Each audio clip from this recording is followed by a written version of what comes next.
Mesdames, Mesdemoiselles, Messieurs, bonsoir. Amis sportifs, c'est bien, merci d'être là. Aujourd'hui, c'est un jour spécial. Nous sommes, eh oui, en demi-finale. Ce n'est arrivé que 5 fois auparavant pour l'Algérie.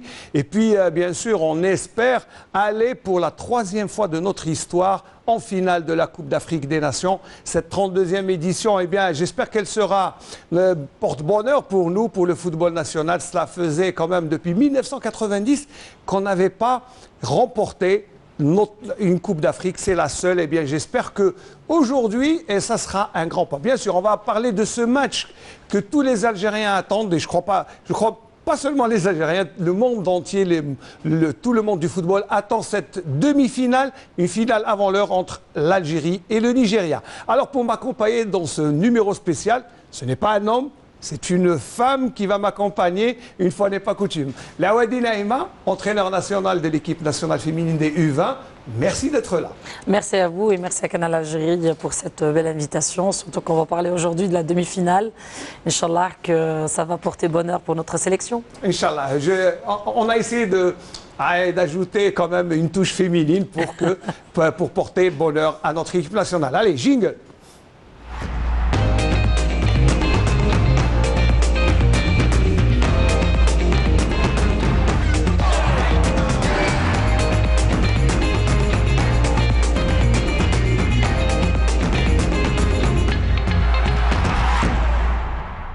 Voilà, ça sent la finale. Moi, je sens, moi, j'ai des fourmillements. Je ne sais pas si tu es comme moi, Naïma. Certainement, certainement. C'est tous les Algériens, en fait, qui sont stressés aujourd'hui. Il y en a qui à peine s'ils ont mangé.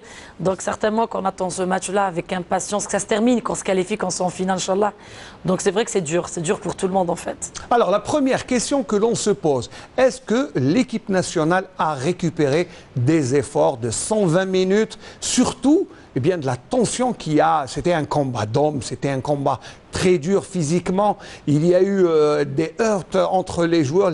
Je crois que les Ivoiriens nous ont posé énormément de problèmes. Certainement, oui. C'est pour ça qu'un entraîneur, quand il dit quand il faut marquer, il faut marquer. Quand on a des occasions pour tuer le match, il faut le faire. Donc, bon, malheureusement, oui. Enfin, on a 120 minutes, c'était dur. Dieu merci, on s'est qualifié en demi-finale. Mais bon, là, 48 heures de repos, pour moi, c'est dur. Très, il faut peu. le dire, hein, c'est peu. Oui, on aurait aimé avoir au moins une journée de plus comme notre adversaire, le Nigeria, et en meilleure position que nous. Tout à fait, tout à fait. Eux, ils n'ont pas beaucoup souffert comme nous, surtout, enfin, souffert, c'est trop dit, mais le match du quart contre le Côte d'Ivoire, ils nous ont beaucoup posé de problèmes et on a souffert physiquement en fait. Donc non seulement physiquement, plus mentalement. Vous savez, d'aller aux prolongations et de jouer les pénaltys, ça tape sur le côté mental. Donc ça use un peu le mental. Ça use beaucoup. Déjà rien que nous, on est fatigués. Alors là, eux, qu'ils ont joué 120 minutes. Donc Rabbi Ma'ana, comme on dit, et puis Inch'Allah, la demi-finale, Juz ala khair. Allez, on va regarder les images de l'entraînement.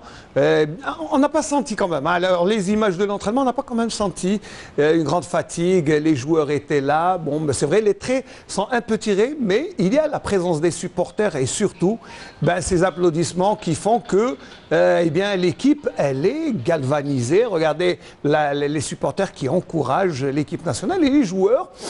Voilà, la sérénité. Hein. Ce n'est qu'un échauffement. Ce n'est qu'un échauffement, certainement. Il faut nous, on veut voir cette sérénité et cette envie d'arracher cette victoire. Donc, certainement, ça se travaille beaucoup plus sur le côté mental. Et je pense que le coach Belmadi, certainement, qu'il va travailler beaucoup plus sur ce côté-là et sur l'aspect tactique, comment ils vont entamer cette demi-finale, surtout les premières quarts d'heure, voir la lecture des Nigérians, parce que c'est un gros morceau, sincèrement, pour ce soir, c'est un gros morceau. Oui, alors le Nigeria, c'est quand même 14 demi-finales en 18 participations. Voilà. C'est aussi notre adversaire, notre ennemi juré, on va dire. On l'a rencontré à plusieurs reprises en éliminatoire de Coupe du Monde. La dernière fois, c'était pas très bon pour nous, puisqu'on avait perdu 3-1 à Lagos. Et puis au match retour, on avait fait match nul à Constantine, mais on avait gagné sur tapis vert. Mais le Nigeria, c'est toujours un adversaire difficile à jouer. C'est un adversaire coriace, que ce soit chez les filles, que ce soit chez les garçons, mais bon, chez les filles, c'est encore plus. Mais je veux dire, ça, c'est une phase finale de Coupe d'Afrique, donc je pense que Le coach a bien préparé cette demi-finale, même les joueurs, c'est des vrais professionnels. Donc moi, sur ce côté-là, j'ai pas peur pour eux. Et si ce n'est juste qu'ils rentrent et confiants, qu'ils sont mieux qu'eux, je pense que s'ils vont tuer le match dès les premières minutes, on aura notre visage pour cette demi-finale. Alors, en conférence de presse, eh bien, Jebel Belmadi, Gernot Rohr, l'entraîneur nigérien, mais aussi eh bien, Mehdi Abid, eh bien, ont animé la conférence de presse. On écoute ce qu'ils disent et après, on va revenir. Avec un ton ferme et rassurant que l'entraîneur de la sélection algérienne de football, Djamel Belmadi, a répondu aux questions des journalistes, indiquant que les Verts ne se présentaient ni en outsider ni en favori ce dimanche face au Nigeria. Quand on joue une demi-finale de Coupe d'Afrique, l'aspect de la récupération, surtout mentale et psychologique, va un peu plus vite qu'en temps normal. Tout le monde a envie de jouer une demi-finale de CAN. Ça fait longtemps que ça ne nous était pas arrivé. Donc je pense que l'ensemble de l'effectif, à part, comme vous avez dit, Youssef Attal, sera disponible pour ce match-là. Et dans ses réponses, le footballeur Mehdi Abid a souligné la ferme conviction de son équipe à gagner le match de ce soir, un match qui s'annonce très difficile. Le moral est bon, voilà, on est sur une série de matchs sérieux, des matchs voilà, qu'on a pris, où on a fait des bonnes prestations. Donc voilà, on espère être sur la continuité de ce qu'on a fait jusque maintenant, être dans cette rigueur tactique et dans l'agressivité, rester, voilà, avoir la même envie. Pour sa part, l'entraîneur allemand de la sélection nigériane n'a pas caché son ambition de gagner la rencontre, mais aussi ses appréhensions face au Fennec. Il y a un bon équilibre entre l'attaque et la défense, qui est toujours très physique et qui a progressé tactiquement. Donc ça va être un match beaucoup plus difficile que les deux matchs que nous avons eus dans les éliminatoires. Juste après, Djamel Belmadi a inspecté le terrain de football du Stade international du Caire, qui abritera ce soir la rencontre de demi-finale de la Coupe d'Afrique des Nations. Voilà, donc le sujet était de Fella Abraz et j'aime bien, c'est l'événement. Toute la rédaction se met au football. C'est bien. Alors, les deux déclarations font que je crois que les deux équipes et les deux entraîneurs, il y a un respect mutuel et aussi une crainte mutuelle. Certainement, la crainte, c'est sur les deux côtés. Mais bon, mais quand on voit l'attaque nigérienne, elle est très très forte, c'est des fusées devant. Donc je pense que, j'espère pas que notre défense, elle va souffrir ce soir. Parce que quand on a des joueurs comme... il y a des noms très, très connus, donc même je dirais, même la défense nigérienne, elle est pas top. Ouais, donc nous aussi, on a d'excellents attaquants, donc on pourra faire mal aussi. Donc voilà, donc moi je dirais c'est 50-50 sur ce côté-là. Mis à part les 48 heures de repos, moi je dirais c'est 50-50. Voilà, c'est ce que dit à peu près Belmadi. On va l'écouter sur l'effectif qu'il a sous la main. Bah, les joueurs, quand on joue une demi-finale de Coupe d'Afrique, l'aspect de la récupération, surtout mentale et psychologique, va un peu plus vite qu'en temps normal. Tout le monde a envie de jouer une demi-finale de CAN. Ça fait longtemps que ça ne nous était pas arrivé. Donc je pense que l'ensemble de l'effectif, à part, comme vous avez dit, Youssef Attal, sera disponible pour ce match-là. Parce que justement, il travaille beaucoup. Voilà pourquoi c'est un joueur clé. Il est à l'origine de quasiment tous nos buts. Il marque des buts, il a marqué des buts en qualification de Coupe d'Afrique. Il a été un des meilleurs buteurs du monde. Avec Messi et Ronaldo, bon, chacun sa zone, on va dire, de prédilection. Il est plutôt basé en Asie, mais c'est un buteur hors pair. Et il s'avère que c'est un travailleur aussi et qu'il est au service du collectif. C'est tout ce que je retiens. Pour moi, c'est un joueur énorme. Pénalty raté, pas raté, pas de souci pour moi. C'est bien, hein? Ça c'est peu de coachs apportent autant de soutien. Il parle de Bounja avec une manière, Naïma, qui fait que, je pense, il est en train de le transcender à travers les médias et de lui tendre la perche et lui donner probablement une autre occasion et bien de nous faire oublier ce qu'il a fait contre la Côte d'Ivoire. Là, on rentre sur le côté mental. Donc le joueur, il a vraiment besoin du soutien de son entraîneur, de son entourage, plus les joueurs. Donc moi je dirais aussi que l'Algérie aujourd'hui, elle va surpasser la fatigue. Donc ça va travailler sur le côté mental. Si on est fort mentalement, croyez-moi qu'on va gagner ce match. Et donc Bounedjah, comme il a si bien dit, oui, qu'on le veuille ou non, c'est l'un des meilleurs buteurs du monde, avec Messi et Ronaldo, qu'on le veuille ou non. Maintenant, sur le terrain... le veut bien. Hein, non, il y en a plein qui spéculent. Il y en a plein qui spéculent parce que c'est l'Asie, machin, mais mettez les buts qu'il met et après on parlera. Maintenant, après, en sélection, on a besoin encore de Bounedjah plus fort que d'habitude. Et certainement, je pense que par rapport au ratage de son pénalty, je pense que contre le Nigeria, ça m'étonnerait qu'il va rater quelque chose, hein, moi je vous dis. Oui, mais là, le coach aussi, il a un rôle important. Je ne sais pas, même comment vit Belmadi ces matchs, même là, dans la déclaration, il parle de lui-même. C'est un moment d'émotion extraordinaire. La carrière d'entraîneur en est une autre. Évidemment que je me sers de ma carrière de joueur pour comprendre et pour faire peut-être mettre à profit, on va dire, mon expérience de joueur mais c'est un travail qui est assez différent. Donc ce qui est passé est passé. Là on joue certes dans un lieu que je connais, mais contre une équipe différente et dans une posture qui est différente, celle de coach. Donc on va essayer vraiment de produire un match de qualité, et un match qui nous permet d'aller en finale. Ce ne sera pas facile, mais voilà ce que sera notre objectif demain. La difficulté, elle est là. Hein. Le coach, il est présent. C'est vrai que l'expérience d'anciens joueurs, et puisqu'il a joué à un haut niveau, elle sert l'entraîneur. Vous-même avez été joueuse à un haut niveau, ça vous sert aujourd'hui? Certainement, mais bon, il faut savoir comment transmettre ça. Il ne suffit pas d'être un ancien joueur, un ex-international ou un ex-joueur pro. Je pense que la communication elle est très importante et de faire passer son message à son joueur. Avant de passer le message, il faut gagner la confiance du joueur et de toute une équipe. Donc, c'est pas donné, ça c'est un don. Je rejoins Belmadi, c'est quelqu'un qui sait où il va. Il sait utiliser les mots qu'il faut pour encourager ses joueurs et les mots qu'il faut pour piquer le joueur pour qu'il se transforme en un grand joueur, quoi. En fait, tirer le meilleur de chaque élément qu'il a dans son effectif. Certainement. Alors, il y a aussi un autre élément, ce sont les supporters. Hein. On les a vus se déplacer là. Hein. Jamel Belmadi ne tarit pas aussi d'éloges sur la galerie qui s'est déplacée en Égypte. Et regardez ce qu'il dit. Partout dans le monde, il y a des supporters algériens et toute la diaspora ou tous les Algériens qui sont basés un peu partout dans le globe. On sait qu'ils ont cet amour du pays. Le football est important pour nous, c'est le sport numéro 1. Il est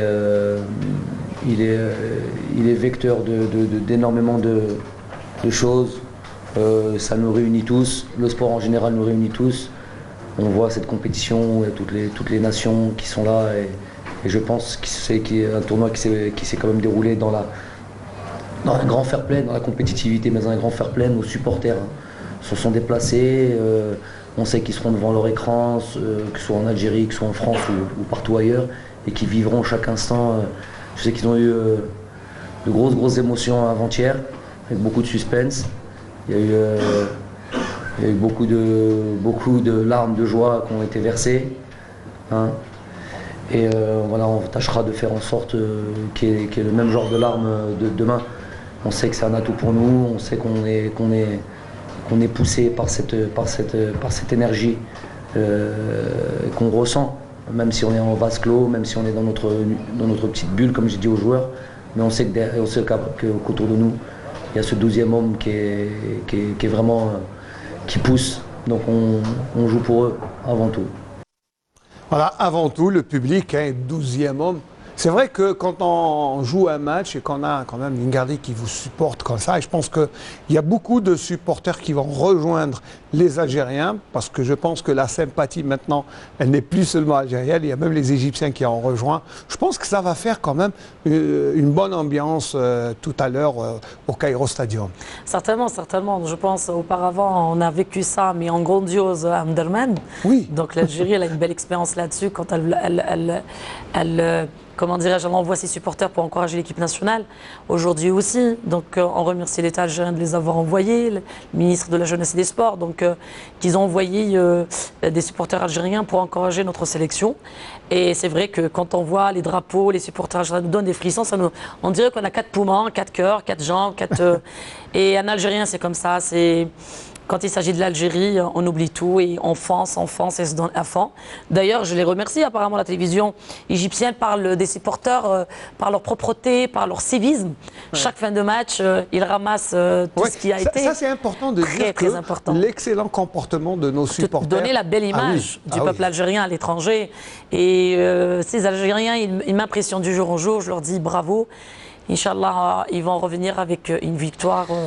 Bien sûr, nous on espère, puisque avec le déplacement des supporters, avec toute cette émotion, cette énergie qui est en train de se dégager de l'équipe nationale et ce qu'elle draine comme émotion, c'est impressionnant. Et même dans leurs déclarations, les joueurs, vous savez, ils ne tarissent pas d'éloges vis-à-vis des supporters.